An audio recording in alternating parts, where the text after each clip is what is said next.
Darko Kovačević, zvan Daruvarac, jučer je pušten na slobodu bez ikakvih mjera opreza. Dan prije, u subotu, organiziran je mirni prosvjed, a poruka je jasna: mijenjati zakon. Nije baš u velikom broju, ali to ne znači da ga mi nećemo održati. Kao što smo i rekli, bilo 5 ljudi, 500 ili 5000, mi ćemo ga održati samo zato što želimo poslati poruku da ovo ne funkcionira kako treba. Poruka glasi ovako: zaštitite žene, zaštitite obitelj Gurlica prvenstveno jer su trenutno oni tu. Znači, mama iz Zagreba je stradala jer ju je muž pretuka. Hoće li on nakon 3 mjeseca hodati slobodno i moći završiti to što je započeo?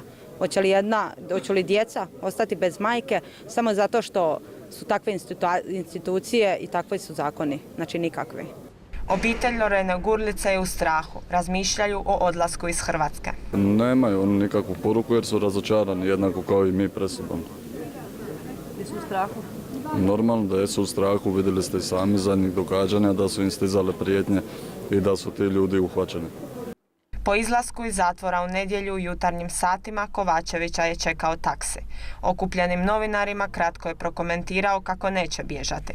U istražnom zatvoru nalazio se mjesec dana, što je maksimalni broj dana za pritvor nakon što je osuđen na 5 godina zatvora zbog premlaćivanja 18-godišnje Gurlice. Neću bježati, to mogu reći. Čekam pravomoćnost kazne. Kako se osjećate? Hoćete li ostati u Zadru ili... Na koga ste ljuti?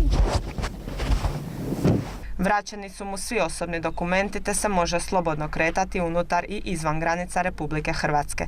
Premda osuđen na 5 godina zatvora, Daruvarac je slobodan do pravomoćnosti presude. Nema više zabranu prilaska žrtvi i može napustiti zemlju. Naime, Darko Kovačević Daruvarac ima dvojno državljanstvo.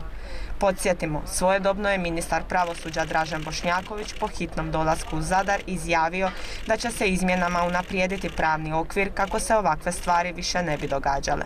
Moram znati činjenice zato jer sutra ćemo, iduće godine ćemo mijenjati odredbe Zakona o kaznenom postupku, ići ćemo u implementaciju određenih novih direktiva Europske unije i kada smo u postupku promjene tada, eto, nažalost na ovakvim predmetima možemo spoznati i vidjeti iskustva da taj naš pravni okvir unaprijedimo da nam se u budućnosti ovakve stvari ne dese.